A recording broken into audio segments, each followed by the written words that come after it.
Le Parlement se réunissait aujourd'hui, nos deux ressortissants ouïghours sont arrivés hier et c'est un peu sous la pression de la presse étrangère que nous avons rendu publique cette information parce que nous souhaitions, nous, garder confidentielle cette arrivée le plus longtemps possible pour permettre à ces deux ex-détenus de reprendre une vie la plus paisible et la plus normale possible.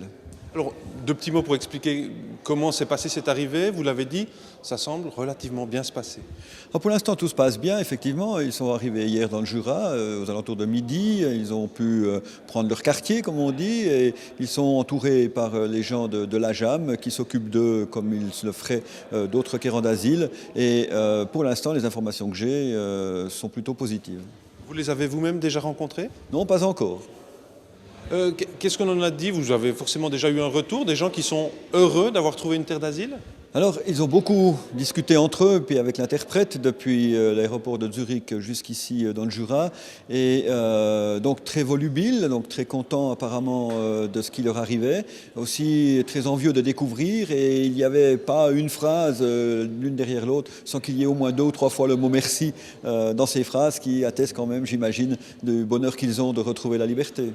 C'était un dossier long, compliqué, avec un enchevêtrement aussi des responsabilités confédération-canton. Vous êtes aujourd'hui satisfait de voir l'aboutissement de ce dossier?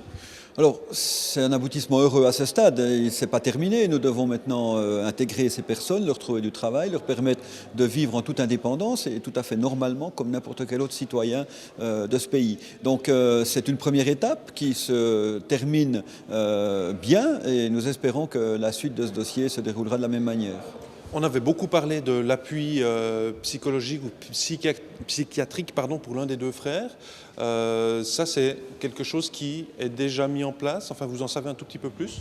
Écoutez, pour l'instant, c'est un peu prématuré de répondre à cette question parce que, j'ai dit, il faut le temps qu'ils aient un peu vu ce qui se passait autour d'eux, qu'ils comprennent un peu pour que nous puissions aussi juger de leur réaction.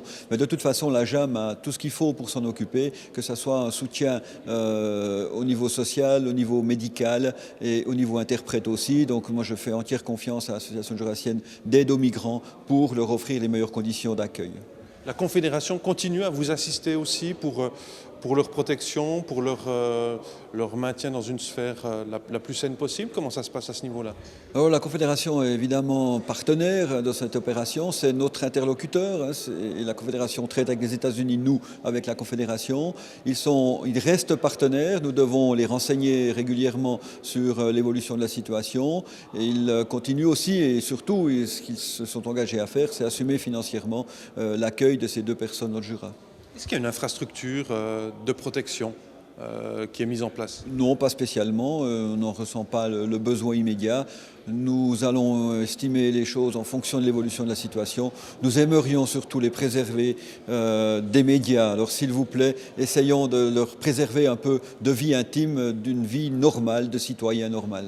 Dans un premier temps, nous avons diffusé ce communiqué, nous répondons aux questions de la presse lorsqu'elles viennent et nous imaginons quand même à un moment ou à un autre présenter ces 2 personnes à la presse pour que la presse puisse leur poser les questions qu'ils auront à leur poser et puis ensuite, si possible, de leur foutre la paix, excusez-moi l'expression, mais de les laisser tranquilles et de laisser vivre leur vie, cette nouvelle vie ici dans la région.